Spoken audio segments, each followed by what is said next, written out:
ఈరోజు రాష్ట్రంలో ఆడదాం ఆంధ్ర అనే జగన్మోహన్ రెడ్డి ప్రభుత్వం కొత్త కార్యక్రమాన్ని తెర మీద తీసుకొచ్చింది.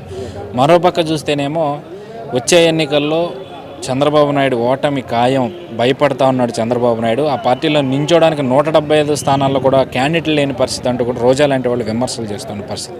ఏమంటారు వీరు?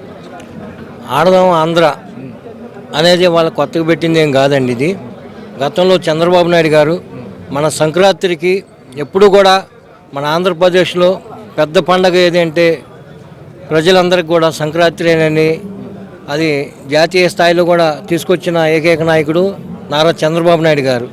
అంతేగాని వాళ్ళు ఏదో నామకే వాస్తుగా ఆడదాం ఆంధ్ర అనేది వీళ్ళు పెట్టేది డూబు, ఒరిజినల్ కాదు. నువ్వు కొత్తగా పెట్టు, దానికి ప్రజలకి ఇంప్రూవ్ చెయ్యి. అదే కానీ పాత చంద్రబాబు నాయుడు గారు చేసినవన్నీ నువ్వు చేస్తా, వాలంటరీ వ్యవస్థను కూడా నువ్వు చేసింది కాదు. ఫంక్షన్లో లేని వాళ్ళకి ఇచ్చేది ఎవరు? గ్రామ సెక్రటరీలని తీసుకోలేని వాళ్ళు వచ్చి ఇంటింటికి అది కూడా ఇచ్చేవాళ్ళు. ఇవాళ ఆ వ్యవస్థనంతా తీసి నువ్వు వాలంటీర్లను పెట్టావు, ఆంధ్ర పెట్టావు, ఇంకోటి పెడుతున్నావు. కానీ అవి కూడా నువ్వు కరెక్ట్గా చేసే కాదు, నీ మైండ్ సెట్ కాదు అవి నువ్వు చేసే కార్యక్రమాలు కూడా.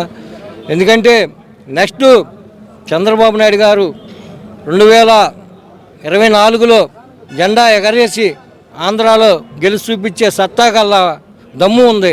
తెలుగుదేశం పార్టీకి ప్రజల నీ మీద ఎంతో నమ్మకం పోయింది. నువ్వు చేసే పనులు మంచిది కాదు. ఇప్పుడు ఆడదాం ఆంధ్ర అంటూ కూడా యువతని దగ్గర చేసుకుని వాళ్ళ ఓట్లతో గెలవాలని జగన్మోహన్ రెడ్డి చూస్తున్నారనే ఒక ఆరోపణ అయితే ఉన్న పరిస్థితి ఈరోజు రాష్ట్రంలో. అంటే ఉద్యోగ కల్పన చేయకుండా, వాళ్ళకు ఉపాధి చూపించకుండా ఇలా ఆటల పేరు మీద యువతని మోసం చేసినంత మాత్రాన ఓట్లు వేసేస్తారంటారా?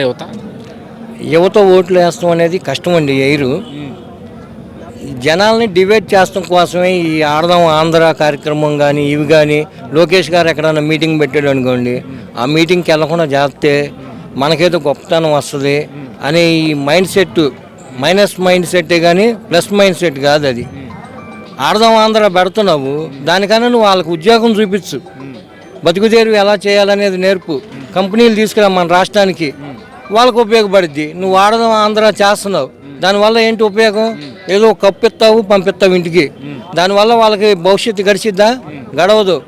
అది విషయం.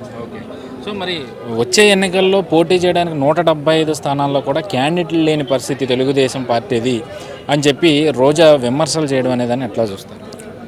రోజా అని అన్నారుగా ఐరన్ లెగ్ అని. వాస్తవంగా ఐరన్ లెగ్గేనండి.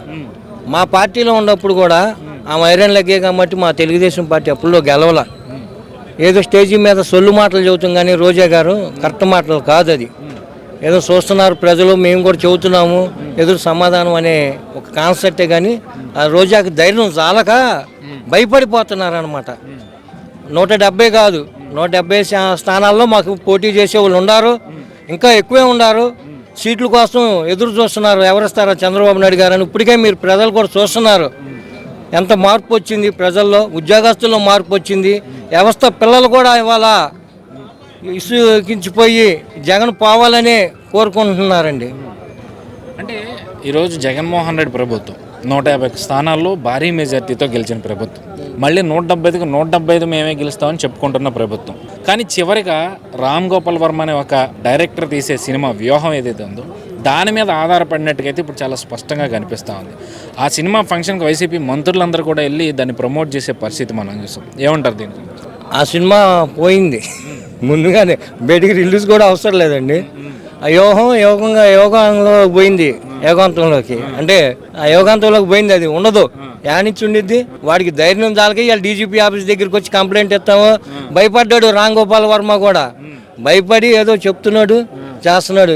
మేము ఇప్పుడు వచ్చేటప్పుడు చూసాం, డీజీపీ ఆఫీస్ దగ్గరికి వచ్చి కంప్లైంట్ ఇస్తున్నాడు. హైదరాబాద్లో తనబోతే ఇక్కడికి వచ్చి కంప్లైంట్ ఎత్తమైందండి. హైదరాబాద్లో చూసుకోమని దమ్ముంటే తెలంగాణలో అక్కడ ఉంటాడుగా. ఏమన్నా ఆంధ్ర కూడా రామ్ గోపాల్ వర్మ మనకు తగాదాలు పెట్టి ఏదో చేస్తానికి తెక్క సినిమాలు తీసి తెక్క వారాలు చేస్తుంది తప్పితే రామ్ గోపాల్ వర్మ ఏం అవుదండి. అవన్నీ ఏంటంటే అండి, మామూలుగా వాళ్ళు ఆధారపడటానికి వీళ్ళు చేస్తానికి ఆ సినిమాల వల్ల చూసి వీళ్ళకి 170 సీట్లు గెలిపిస్తారా? గెలిపి మనని మేము చూస్తాం. తెలుగుదేశం పార్టీకి సత్తా ఉంది, ఇవాళ కాదు. గత రామారావు గారు ఉన్నప్పటి నుంచి ఇవాళ చంద్రబాబు నాయుడు ఆధ్వర్యంలో కూడా తెలుగుదేశం జెండా ఎప్పుడు కూడా రెపరెపలాడుతూనే ఉండిద్ది. ఆ తెలుగుదేశం నమ్ముకున్న ప్రజలందరూ కూడా ఇవాళ ప్రశాంతంగా ఒక ముద్ద అన్నం తింటున్నారంటే ఎవరు పుణ్యం? ఆనాటి అన్న నందమూరి తారక రామారావు, ఈనాటి చంద్రబాబు నాయుడు గారు కానీ, అదేవిధంగా మరి లోకేష్ గారు పాదయాత్ర చేసి యువతకి ఐటీ కంపెనీలు తెప్పించి మన రాష్ట్రంలో ఎన్ని అభివృద్ధి పనులు చేస్తున్నారో ఇవన్నీ కూడా మళ్ళీ 15 ఏళ్ళు కుంటుపడేటట్టు చేసిన ఏకైక నాయకుడు వైఎస్ జగన్మోహన్ రెడ్డి.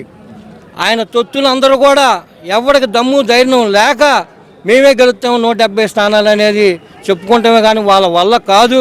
ఎవడో కూడా గెలవడు. రోజా కానీ, జోగి రమేష్ కానీ, బొత్స సత్యనారాయణ కానీ వాళ్ళు ఎవరు కూడా గెలవరు. జెండా టీడీపీ ఎగరేస్తాం ఖాయం. మాకు 170 సీట్లు గెలుస్తాము గ్యారంటీగా. ప్రజలు మా మీద నమ్మకం ఉంది. తెలుగుదేశం పార్టీ అంటే ప్రతి ఒక్కరికి ఉంది. ఏదో నువ్వు 10,000 20,000 వేసినా కూడా నీ మనస్ఫూర్తిగా నీ మీద లేదు. సో మరి మీ నియోజకవర్గం మంగళగిరి నియోజకవర్గంలో ఈరోజు బీసీ కార్డు తీసుకొచ్చి ఈరోజు గంజి చిరంజీవి అనే వ్యక్తికి సీట్ ఇచ్చిన పరిస్థితి కనిపిస్తూ ఉంది. అంటే ఓడిపోయే స్థానంలో గంజి చిరంజీవి లాంటి బీసీ వ్యక్తిని బలిపశువుగా చేస్తూ ఉన్నాడు జగన్మోహన్ రెడ్డి అనే వ్యాఖ్యలు ఎక్కువగా వినిపిస్తూ ఉన్నాయి. ఇందులో ఎంతవరకు వాస్తవం ఉందంటారు? ఇది వాస్తవంగా అండి. ఇక్కడ ఒకప్పుడు నిమ్మగడ్డ మోహన్ రావు గారు సిపిఎం ఆయన గారు పోటీ చేశాడు. టీడీపీ అలయన్స్తోనే గెలిచాడు. అంతకుముందు డాక్టర్ ఎంఎస్ఎస్ కోటేశ్వరరావు గారు టీడీపీఏ ఓసీఏ క్యాండిడేటే. మరి ఇవాళ లోకేష్ గారికి వచ్చే తల్లికి మరి ఓసీఏగా ఎందుకు గెలిపించుకోకూడదు? అదేవిధంగా 10 సంవత్సరాలు చేసిన ఆర్కే గారు ఓసీఏ కదా, ఇవాళ బీసీ కానీ వచ్చాడా నీకు? మరి ఆర్కే పోటీ చేసినప్పుడే నువ్వు బీసీనో ఎస్టీనో ఎస్సీనో తీసుకొచ్చి గెలిపించి నీ దమ్ము చూపించాలి. మరి అప్పుడెందుకు నువ్వు ఓసీని పెట్టి గెలిపించారు? అది కరెక్ట్ కాదుగా. నీ దమ్ముంటే నువ్వు ఈయన గంజి చిరంజీవి కాదు, అట్టంటి వాళ్ళు 10 మంది నిలబడ్డా కూడా ఇక్కడ లోకేష్ గారు గ్యారంటీగా 5 లక్షల ఓట్ల మెజార్టీతో గెలుస్తాం ఖాయం. మీ దమ్ము ధైర్యం ఉంటే చూసుకోండి. మేము నెక్కచ్చిగా ఛాలెంజ్ చేసి మంగళగిరి నియోజకవర్గంలో లోకేష్ బాబు గారిని గెలిపించి చేస్తామని సవాల్ చేస్తున్నాం.